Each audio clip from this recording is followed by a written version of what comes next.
Here we go. One man, 7 women willing to get engaged to a guy without knowing who he follows on Instagram. Let's do it! We're heading to Edinburgh, Scotland. This is a tough country for any American to visit because it's a pudding and pie might be savory country. So you could be eating a pie and suddenly you're just shocked because it tastes like you just bit into someone's hot dog burp. The women get picked up by a bus from the 1920s. This is when you'd find out that I'm not the easiest person to travel with. I'd be like, oh, we're taking the bus, huh? Yeah, hour from the airport? Yeah, no, this bus that hippie families travel cross country and seems really comfortable. Yeah, cool. No, Uber Black, nobody wants that. Let's go in the bus. See, look at haggis, a savory Scottish pudding. That's not for me. I don't need a chicken noodle soup that's Jell-O. I don't need gelatinous soup. Haggis sounds like an aunt who used to kiss you too hard and get lipstick on your cheek. Like, Aunt Haggis is coming? Yes, and make sure to say hello to Aunt Haggis and be nice. I have to ask, how come it seems like we are going places that are on Jesse Palmer's bucket list? He's like, yeah, I'd like to golf in Scotland. If the next date is in Augusta, Georgia at the Masters, I am literally going to beg Jesse Palmer's agent to rep me. I mean, is Jesse even listening to Grant? He's like, nice drive. Yeah. Love, fall in love, one woman the rest of your life. Watch me hit this drive. So here's Jesse in between rounds of 18. He's like, hey, everybody, we got to get through some stuff before I go to the back 9. There's going to be no roses, and good luck finding your husband. Okay, if you need me, I'll be chipping. Juliana and Zoe both have not had one-on-one dates, and hometowns are next week. So it's important that they get a one-on-one. Let me just say, if I ended up at hometowns without a one-on-one, my mom would have nothing but questions. She'd be like, you going to get engaged? You never even been to dinner together. How do you know what they like for appetizers? Juliana gets the one-on-one date, and she has, like, the best energy, like an energy that would, like, fool me into thinking that she actually likes me. Like, she'd be the coolest waitress at a nightclub, and she'd come back at the end of the night and be like, I got you one of the rounds. And you'd be like, of course she did. She's into me. And then you'd open up the checkbook, and it's, like, a check for $25,000. And you're like, wait, what? I thought she was in... Oh, yeah, she was... Juliana takes off in a helicopter. The dateless women look on with envy. Carolina especially. She can't help but say something miserable. Watch, she's always jealous. I'm gonna cry. I'm not jealous. No, me neither. You had a private jet, babe. Look at Alex is like, you had a private jet date. I had my one-on-one in a closed mall at an Auntie Anne's pretzel factory. You went to Vegas. I had dinner in a Hot Topic. So they land at this castle, and here's Callum, the royal valet. And he has, I am going for that tip energy. Look at the amount of eye contact. He's like, and remember, we are not paid in handshakes and pleasantries. I do have Venmo. So Callum tells them that they're going to get dressed by an expert stylist, the royal stylist, Vixie Ray, who no one has ever looked more judgy of two people's outfits. She's like, oh, you went with a floor-length pleather jacket, I see. I guess we'll have to do something with you. Do be very careful about your choice of your final outfit, for there is an important occasion. Grant's like, my final outfit? So, are we choosing, like, sex underwear? Like the shorts I'll wear after we have sex? I usually put on old basketball shorts. I mean, are you guys going to have like a royal old basketball short that I can put on for post-sex wear? Okay, I'll be careful. Grant goes with a kilt and a purse combo. I gotta say, it's a good choice out of him. I'm for the kilt purse combo. Great place to hold your wallet, your phone. Plus, easy access to the toilet. If there's a woman out there judging, just remember, you wear a bodysuit sometimes and you get fully naked at a restaurant bathroom if you have to use the toilet. So let's not judge. So they set up this whole like Bridgerton scene with I Will Walk 500 Miles playing.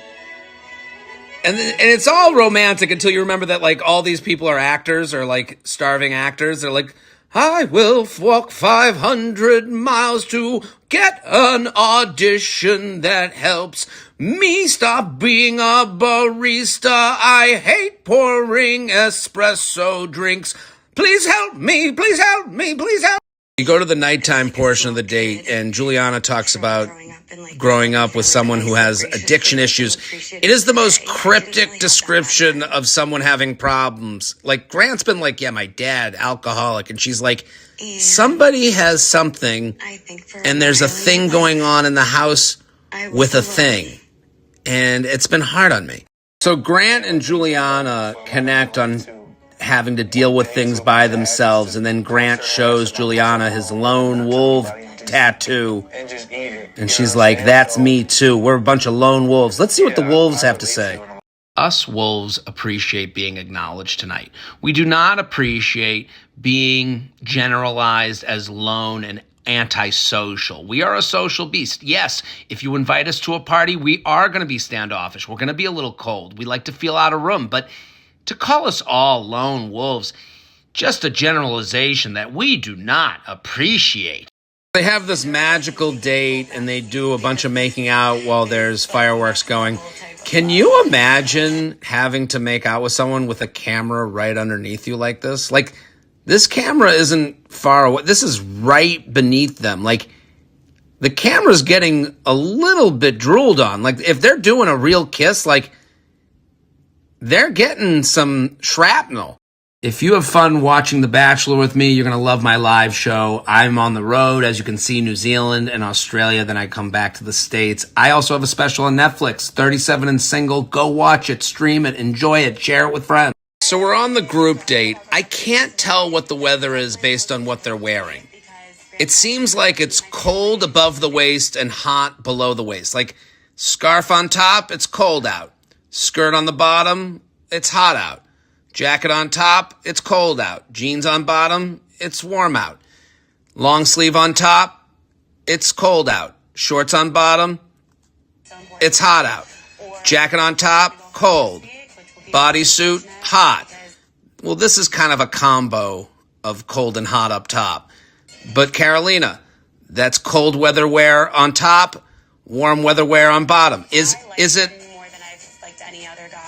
Does the temperature change at the waist? I need to know. I have literally been walking to this date for 13 hours. Like, it is the longest path to a castle that I've ever seen. They just keep walking. Are they in a march? Like, is this a parade that they're in? Still walking. Watch, still. Like, if I were one of them, I'd be like, is the castle getting farther away from us? Why are we on this treadmill that's going nowhere? This is the last group date. Zoe's like, I'm going to stay positive. And then watch Carolina not stay positive. I'm just trying to be a little optimistic. It feels amazing knowing that this is the last time that I have to be in a group setting. That's amazing. She's like, I'm just so happy that after we're done here, I don't have to look at anyone else in the face again. That's the best part. Not getting to know Grant a little bit more, having the opportunity to spend time with him. It's that I can finally be at peace alone. Jock, and I'm the lord of this castle. So that's the Lord. And look at Dina's like, so that's what your royalty looks like here. Cool. Oh, we thought you guys were the groundskeepers. Okay, so you're the Lord. Cool, nice, fun. They're going to have like a Scotland day, and they're going to wear the kilts, they're going to drink the ales, they're going to have a turkey leg that you always hope is going to be better tasting than it actually is. And then it looks like they like ran out of costumes. Like, these are not all the same. Like, look at Dina, looks like she's dressed for a Christmas card shoot, and like no one else has a hat. I mean, Carolina didn't even change. She's like, I'm not doing this anymore. They're playing musical chairs. That's one of those games that if one person takes it too seriously, it ruins everyone else's day. You're like, why are you walking with a limp? Well, I was playing musical chairs, and this guy Brandon just decided to like go at it. So I have a lot of hip bruises now. So everyone's having fun on the group date except, surprise, surprise, Carolina, It's definitely hard. who has the vibe of a girlfriend who's mad at her boyfriend for being on his phone too much during the trip. Like, look at people are having fun playing along. She's like, I cannot wait to ruin dinner. And then they go to a tarot card reader. She's going to read Carolina's tarot. Why don't you guess? She asks her sign. She's like, why don't you guess? The tarot card reader's like, I get paid $10 an hour. Can you just tell me your sign? She's like, look at, is that a moon? I sense difficult to date. I sense makes their tummy issues everyone else's problem. I sense going on a trip with you involves needing a lot of reservations and switching tables once we get to the restaurant. So Carolina acts miserable in a corner to get Grant to give her attention. The oldest trick in the book. This is younger sibling energy. It's, I gotta cry and then say nothing's wrong so that everyone pays attention to me and look at the other women who are not happy. She's acting like Veruca Salt. It's my day and I will have Grant to myself. But Daddy, I want an Oompa Loompa. Grant asks her how she feels and she says she's having fun. If this is fun for her, Grant, end it. This is a vacation with other people around that she knows and cameras. Imagine a camera-less vacation with her. You're doing the most fun thing ever for free, and she's crying on a rock. Imagine what it's going to be like in Charleston. Carolina just doesn't want to date someone who isn't literally screaming that they want to marry her every day of their lives. Like, if my parents end up, like, falling in love with you, and then I'm like, yeah, that was literally for nothing. Like, it's scary. Yeah, that's called dating, Carolina. I feel bad that Carolina's in her head, but it's okay, you know? We're here to learn, we're here to grow, and Grant, we're here to learn and grow. He's handling her with kid gloves. He's like, we just gotta ride this out until a rose ceremony when I can get rid of her while there's a van waiting outside. So the Lord makes an announcement. Unfortunately, it has started to rain. He's like, unfortunately, it has started to rain. It is also time for my nap. So we're gonna end things a little early. Bring the festivities to an early halt. So the early ending means that Grant doesn't get time with the other women, and they are angry at Carolina. She's like, oh, I guess we're done here? So there's tense energy at the nighttime portion of this date. Grant asks if they're having fun, and they react. I had fun today. I hope each and every one of you had fun too. Did you have fun? Did we have fun? Yes. They're like, yeah, look at our faces. This is our fun faces. Yeah, we all smile with our mouths closed when we had a great time. That means we had fun. Zoe's the only one who hasn't gotten a one-on-one date, and she wants to know why. And I can tell you right now why. That dress and how awesome she looks. I mean, she's like a Marvel superhero in it. Grant's like, yeah, I don't need a one-on-one to know that we got to get to Fantasy Suites. I don't need any alone time. I'm good. I knew minute one. Now they're all talking about Carolina in front of Carolina, and she knows it. They're all saying how they didn't get time with Grant and how pouting doesn't help. The biggest thing that we can take away from this. There's nothing I gained from pouting. Carolina's like, oh, there's plenty I gained from pouting. I gained an hour with Grant where he told me how great I was. So I guess pouting does work. Carolina's not happy. She's picked up on what they're putting down. It's so childish. The woman who cried in the corner is now calling the other women childish. This is going to blow up. So now Dina asks the important question. I feel like you have yet to ask us how our day is, so I'll just ask you, how was your day? It is kind of a weird way to put it. You haven't asked us about our day, so I guess we'll ask you. How was your day crying in a corner? And now they're all there. It's the gloves are off. About this group date, and you said, and you started today. Carolina's a professional girl arguer. She goes ice cold the minute she gets called out. Gloves are on all the time. So the women get mad at Carolina for co-opting the time today. And then Carolina walks away to go take more time with Grant from the other women. She seems to be motivated to crush these other women now. Like, her energy has changed. She is like cracking her knuckles, ready to like go win Grant's heart in spite of these other people. Here's Dina's problem. She's not saying this correctly. It does matter. She didn't take him. She cried in a corner until Grant felt so badly that he had to go talk to her. Dina, were you even watching what was going on today? I don't talk in the group. If you're going to come at the king, you better not miss. It's also a problem. Dina just grazed Carolina like on the ear, and she's like, no, bitch. Have to go. It's over. For a lawyer. So Carolina is right. Dina did not do the lawyer move. Are you gonna go talk to Grant? Because that would be crazy. And then I guess I'm crazy and evil. when you sing out of tune as you're about to do some crazy stuff, that means you're crazy. That's Harley Quinn level. I guess I'm crazy and evil.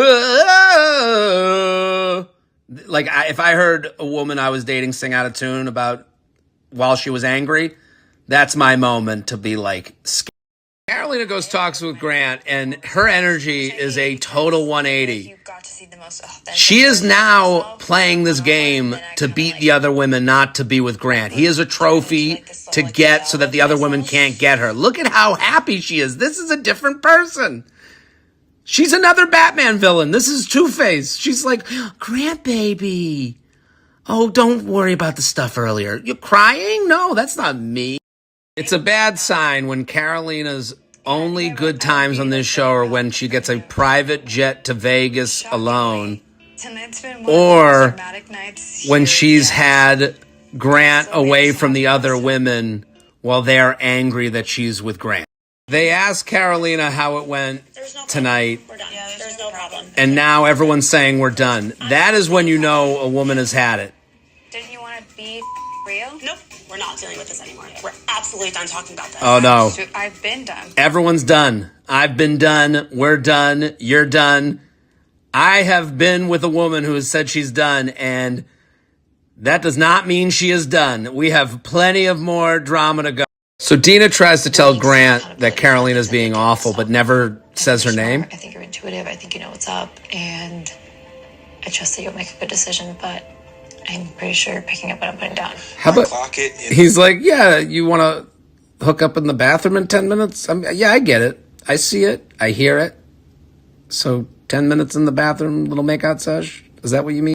So the one-on-one date with Latia is basically just a montage that would happen in a rom-com before the dramatic turn where, like, an ex shows up and there's a miscommunication and they might not get together. Like, this is the high point of two people getting to know each other.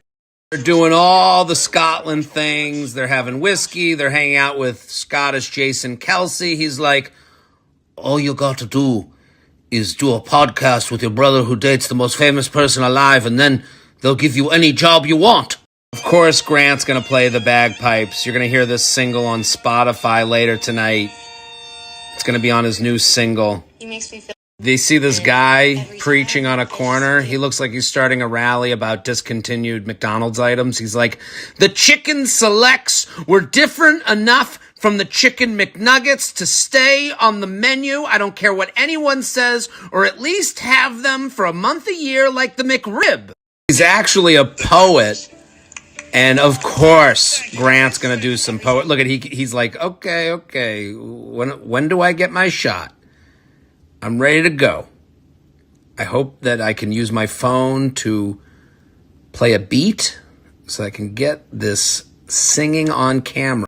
He asks if Grant has a poem. Coldest season, a season of giving, but love with you makes life worth living. Okay, it gets a little dark with the life and death thing. I mean, that's how good looking he is. This woman is like, please leave her for me. You just rhymed living with giving, and I'm the wettest I've ever been. So they walk up to these two elders to learn about love. And I don't know why they went up to the planet's first lesbians, but they're like, maybe they can teach us in this town square. What are they doing out here? They're just knitting in the town square. I would go up to them and be like, hey, do you guys need money? Like, I wouldn't ask them about love. I'd be like, can I buy one of the mittens you're sewing so that I can help you? I'm waiting for this woman to be like, you see how these knitting needles rub against one another? That's how we make love. But we don't judge. You can do whatever you'd like with your needle, and we'll do whatever we'd like with us. So the woman informs them that tying the knot started in Scotland, and it's actually tying a knot. Is that her business? She just sits in that town square tying knots with young couples. She's like, now that you've tied the knot, we take Venmo or Zelle. Yes, this does cost money. Us lesbians can't just find Subaru Foresters on trees now. I'm starting to understand why this woman led the knot tying ceremony. This woman has a full-on flask. She's like, yes, Elaine has an issue. We're going over it in counseling. So, yes, we come out here and knit, and I try to get her away from the bars, but sometimes she just can't help herself. She brings her flask out here. So we're on the nighttime portion of the date, and they sit at this big king's table where they're like 80 feet away from each other. I would rather this than the same side at a booth. Same side at a booth, not with my body. I'd have to turn. I'm at a bad angle. I would rather text from this far away than sit next to someone in a booth where I'm sunken in. I am not tall enough for that. My feet dangling. No. Latia informs Grant that she's only dated Mormons, that her family's very conservative and involved in the church.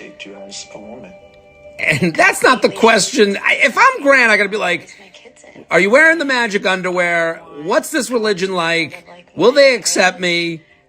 Are we allowed to kiss? I drink coffee. I like a little weed. I would have...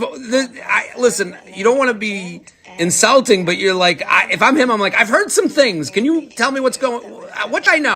Latia asks Grant his relationship with God. A bunch of rules. I don't think that I have to,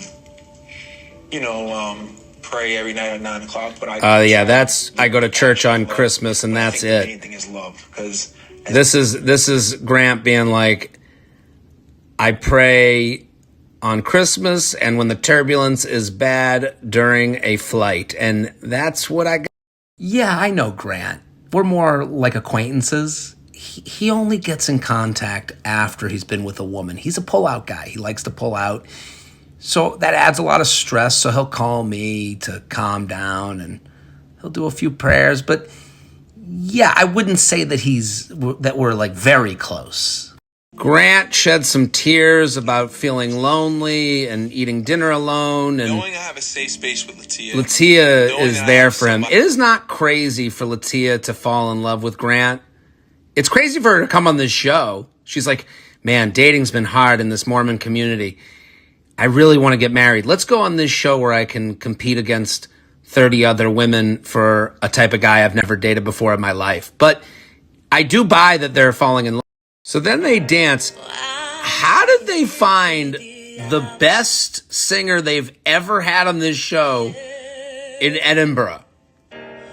Like, every musician is like this random person that you're like, who are they? They're playing originals.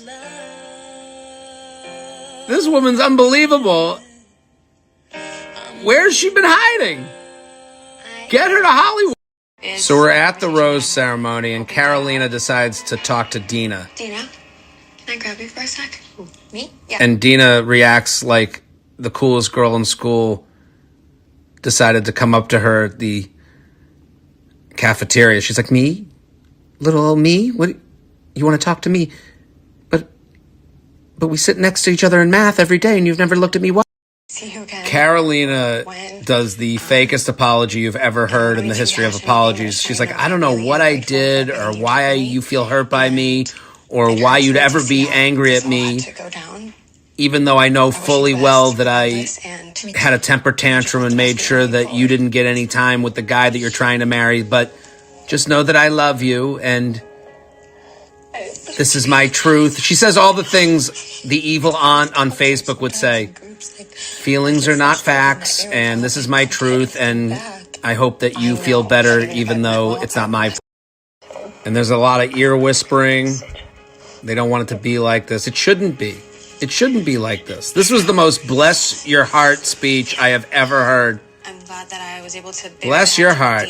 Because sorry you feel that way. Sorry my actions made you feel awful. So we're back at the rose ceremony, and Grant is here. He's dressed as if he is singing at a Sinatra-themed bar. 4 roses, 4 hometowns. Here we go. So Latia and Juliana and Dina got roses. The final rose goes to Zoe, who never got a one-on-one. Unheard of. Serafina's going to go home. Carolina, she's now, like you can see, she's plotting how she is going to ruin Grant. Like, this will not be the last he's heard of her. So Alex goes home, and here's Carolina. She's not going to do this in a warm way. I'm not gonna lie, it's very disappointing. Yeah, she's got to let him know with no tears in her eyes.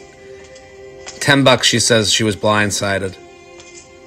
I feel blindsided. I knew it. I don't know if all the... I was blindsided. Even though I was literally crying 6 hours ago about how I didn't want to be here and you don't like me and I don't feel liked and I don't like being here.